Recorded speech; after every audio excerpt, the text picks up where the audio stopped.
इन्होंने रिजर्वेशन इसलिए प्राइवेट कर दिया। शिक्षा का मतलब आजकल क्या हो गया जानते हैं? इंजीनियरिंग और मेडिकल। एसएससी, बैंकिंग, रेलवे तैयारी अब पैसे वाले लड़के नहीं करते हैं, बीटेक कर रहे हैं, प्राइवेट कंपनियों में पैकेज उठा रहे हैं। क्या दिक्कत है उससे?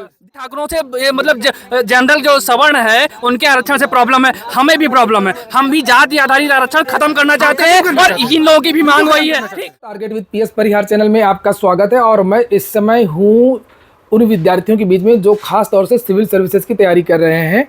और आज हम लोग चर्चा कर रहे हैं रिजर्वेशन के मुद्दे को लेकर के, चूंकि राजनीतिक पार्टियां भी आरक्षण के मामले को हाईलाइट कर रही हैं और देखना है कि विद्यार्थियों के मन में क्या चल रहा है, विद्यार्थियों की क्या शंकाएं हैं और विद्यार्थी क्या मानते हैं। आप लोग भी अपने जो विचार हैं वो कमेंट बॉक्स में कह सकते हैं, चाहे वो आरक्षण में बदलाव को लेकर के हो या आरक्षण समाप्त होने वाली बात हो, जैसी चर्चाएं चल रही हैं। पूरा वीडियो देखिएगा, वीडियो जल्दी से लाइक कर। और एक और सूचना है उन विद्यार्थियों के लिए जो विद्यार्थी यूपी पीसीएस अथवा बिहार पीसीएस की तैयारी कर रहे हैं।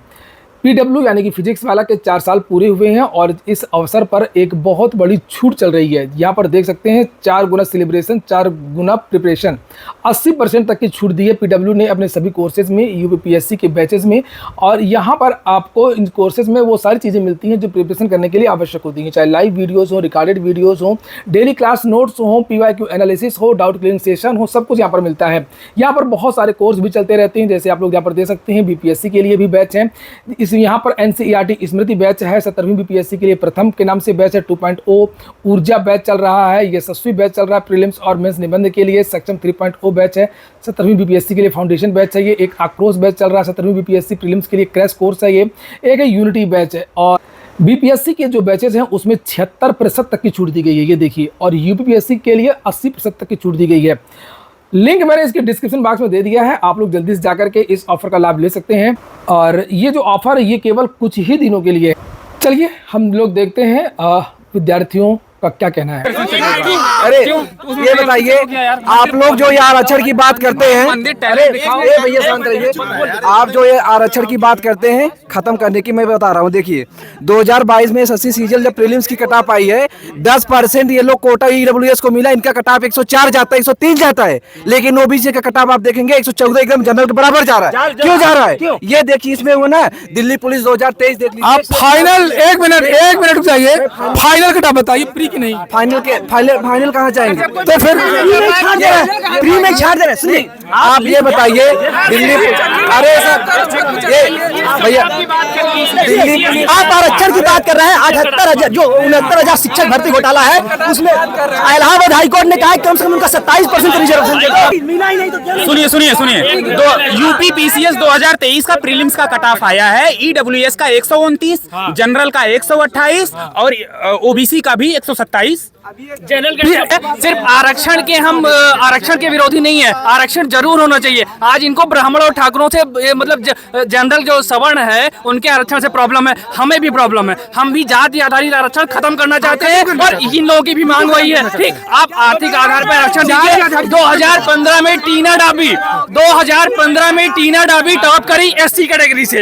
ये बताइए आप कि एससी कैटेगरी में जो धनी राम की बिटिया गाँव में रखे पढ़ाई करती है, ठीक, वो नहीं क्वालिफाई कर पाई। और टीना डाबी के पेरेंट्स की परमानेंट मतलब मंथली इनकम कम से कम 5 लाख रुपए, कम से कम। आप बताइए उस एससी लड़की धनीराम की बिटिया के साथ कितना अन्याय हुआ, कितना अन्याय हुआ। आपको बता रहा हूँ, आज के टाइम में आरक्षण जिस उद्देश्य के लिए माननीय अंबेडकर साहब लेके आए थे, वो अपना आरक्षण, सुनिए भैया, वो जिस उद्देश्य से आरक्षण की परिकल्पना की गई थी वो अपने उद्देश्य को खो चुका है। क्योंकि क्या है, जो आप एक लेवल पे आ रहे हैं, आज 50,000 रुपए मंथली कमाने वाला, अगर आप क्रीमिलियर की बात कर रहे हैं, क्रीमिलियर कितना अतिशयोक्ति कमाने वाला भैया, फर्क उन्हीं लोगों, फर्क सिर्फ उन्हीं को है, मेरे भाई, कि जो अगर 50,000 रुपए मंथली कमा रहा है ओबीसी वर्ग का, भैया सुनिए, 50,000 रुपए मंथली इनकम कमा रहा है, उसको आरक्षण का लाभ मिलना चाहिए। कि जो 5,000 रुपए महीने बेचारा दूध बेच के नहीं कमा पा रहा है, उसको मिलना चाहिए। 27% आरक्षण जो है अगर ओबीसी को मिल रहा है तो उसका फायदा धनीराम के बिटिया को मिलना चाहिए, धनीराम के लड़के को मिलना चाहिए कि जो 50,000 रुपए मंथली कमा रहा है, जिसको मतलब इलीगल तरीके से लाखों रुपए महीने कमा रहा है, उसको मिलना चाहिए। मैं अपनी बात नहीं कर रहा हूँ, मैं जनरल की बात नहीं कर रहा हूँ, सिर्फ उन्हीं भाइयों की बात कर रहा हूँ जिनको आरक्षण बोलने दीजिए। रोजगार की है, सरकार रोजगार में पीछे है, हमेशा पीछे है, हमेशा ये सरकारी नौकरी देने में अभी तक सरकार एकदम 0 शून्य बड़ा सन्नाटा है। और सरकार था कि किसी प्रकार से यूपी की राजनीति में आना, एंट्री करना है और ज्यादा से ज्यादा लोकसभा सीटें लेनी है और अपने मन मुताबिक करना है। अब ये 400 पार का नारा दे रहे हैं, ये संविधान बदलेंगे और इतिहास नहीं तरीका क्या, सोशल, मेरी बात सुनिए, तरीका क्या बोलने दीजिए। जो भी चाहे ओबीसी हो, एससी हो, एसटी हो, ईडब्ल्यूएस हो, अगर वो आरक्षण का प्रॉफिट लेके, अगर वो आरक्षण के कैटेगरी से लेके अगर वो ए ग्रेड, बी ग्रेड या सी ग्रेड की जॉब में आता है तो उसे हटा के अनरिजर्व में करे और अनरिजर्व में करके लीगल में इनके कहने का मतलब ये है, इनके कहने का मतलब ये है, जिस तरीके से ओबीसी में क्रीमी लेयर होता है, क्या उसी तरीके से एससी में क्रीमी लेयर नहीं होना चाहिए? ये कहने का मतलब है नहीं होना चाहिए, ओबीसी में भी नहीं होना चाहिए। मैं बता रहा हूँ क्यों। ईडब्ल्यूएस की कैटेगरी में कोई भी अगर ईडब्ल्यूएस की कैटेगरी से अगर कोई आरक्षण के थ्रू अगर नौकरी पा जा रहा है, ए ग्रेड की या बी ग्रेड की, तो ऑलरेडी वो ईडब्ल्यू उसमें अनरिजर्व में चला जा रहा है। क्यों नहीं जाएगा? वो जाए ना, अनरिजर्व में जाए ना, अनरिजर्व में जाए। हाँ, ये कह रहे हैं ओबीसी में है भाई, 8 लाख क्रिमिलेयर है ओबीसी में।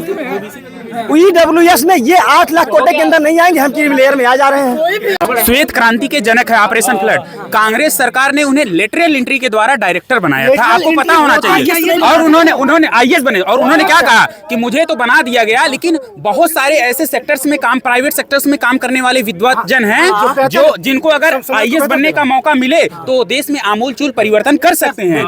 लेकिन ऐसा नहीं। और सुनिए, जैसे लोग आरोप लगाते हैं कि नहीं आरक्षण समाप्त हो जाएगा, ये हो जाएगा, वो हो जाएगा, समाप्त नहीं। और समाप्त और खत्म भी आरक्षण को कोई छू नहीं सकता, क्योंकि जब तक हमारा बोलने दीजिए। आप लोग ईडब्ल्यूएस कोटा के तहत बीजेपी के मंत्री के भाई प्रोफेसर बन जाते हैं। ईडब्ल्यूएस दिक्कत है आपको, इसलिए आपको ईडब्ल्यूएस से दिक्कत है केवल। सुनिए, आरक्षण से दिक्कत है ना, मतलब जनरल जो सवर्ण है उनके आरक्षण से प्रॉब्लम है, हमें भी प्रॉब्लम है। हम भी जाति आधारित आरक्षण खत्म करना चाहते हैं और इन लोगों की भी मांग वही है। ठीक, आप आर्थिक आधार पर आरक्षण दीजिए,